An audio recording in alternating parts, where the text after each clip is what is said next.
আদালত বসেছে। আজকের মামলা ফ্রাইড চিকেন বনাম ফিটনেস।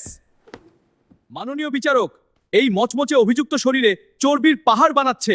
আপত্তি, আমি তো শুধু স্বাদ দিই, দোষ তো মানুষের লোভের। চুপ! আদালতের শৃঙ্খলা বজায় রাখুন। এই দেখুন, অতিরিক্ত তেল হৃদয়ন্ত্রে চাপ সৃষ্টি করছে। প্রমাণ স্পষ্ট।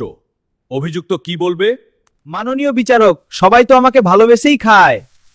প্রতিদিন মানুষ আমার উপর দৌড়ায় কারণ এনার চর্বি কমাতে চায়।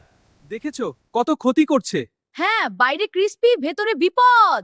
এ শুধু স্বাদ নয়, এটি অলসতার প্ররোচনা। আমি তো প্রোটিনও দিই, সব দোষ আমার নয়। আদালত শান্ত থাকুন। শেষ সাক্ষীকে ডাকা হোক। সামঞ্জস্যপূর্ণ খাদ্যেই আসল সমাধান। অতিরিক্ত ফ্রাইড খাবার ওজন বাড়ায়। তাহলে কি আমাকে নিষিদ্ধ করা হবে? না, কিন্তু সীমিত পরিমাণে খাওয়া হবে। আর নিয়মিত ব্যায়াম বাধ্যতামূলক। স্বাস্থ্য আগে, স্বাদ পরে। ঠিক আছে, আমি চিট ডেতেই থাকবো। রায় ঘোষণা, ফিটনেসের জয়। সুস্থ থাকুন, সচেতন থাকুন। আমি এখন লাইট ভার্সন হব। চলুন সবাই দৌড়াই। স্বাস্থ্যই সম্পদ। মনে রাখবেন, সুষম খাবার আর ব্যায়ামই জীবনের সঠিক রায়।